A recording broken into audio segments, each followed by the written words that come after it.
I have with me today the Rambam's Mishnah Torah. This is the work of Maimonides in the 12th century, the first comprehensive code of Jewish law, a very monumental work which forms the halachic process that we have today. And printed on the inside of the Rambam's work is the comments of the Rabbi. The Rabbi was a colleague, a contemporary of the Rambam, who critiques the work on many pages. And I would like to share with you a debate that they have in the laws of idol worship, which adds some flavor to this week's Parsha. We're told in our Parsha that Abraham is spoken to by the Almighty. Our Parsha begins, Lech Lecha, that God gives Abraham the first of his 10 tests. And clearly there's something that happened in Abraham's life, that he was chosen. Well, the Torah doesn't tell us. Clearly, Abraham is the only one in the entire world that God is speaking to. He must have done something. He must have realized something that merited the Almighty speaking to him and him becoming the father of monotheism. So when exactly did this occur? At what point in Abraham's life did he recognize the Almighty?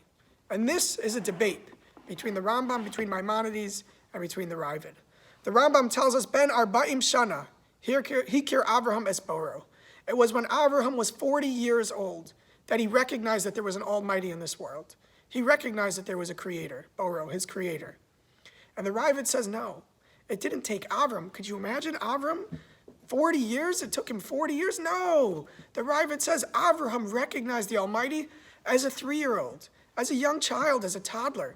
He recognized that there was something going on in the world. It didn't take him till he was 40. He realized this when he was 3. So what exactly is the debate here? Was he 3? Was he 40? Does it matter? Rav Yosef Cairo, in his commentary on the Rambam, explains that there really is no debate at all. Abraham recognized the Almighty when he was 3. But that recognition was not enough. He recognized that the Almighty was in this world, but he continued to think about it. For the decades that followed, as a teenager, in his 20s, in his 30s, he was thinking. And he was thinking about that inspiration. He was thinking about what it means for there to be a creator.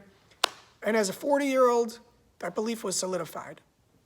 So the Rambam is highlighting when the belief was solidified, and the Rabbi is alluding to the fact that even as a 3-year-old, Abraham began to realize that there was a creator for this world. I believe that this debate here, or these two opinions, whether the fact that his belief began as a 3-year-old but developed for 37 years before it really solidifies, really teaches us something about inspiration. You know, we all, ideally, we look for a moment of inspiration. We expect, it'll be a moment of inspiration and my life has changed. But too often, that's not really what happens. For most of us, inspiration comes in the form that it came for Abraham. We have a moment of inspiration. We realize something. We decide something. But it takes years. It's not something that happens overnight. Inspiration is something that takes decades. It takes years. That we look for moments of inspiration, but we need to build upon them.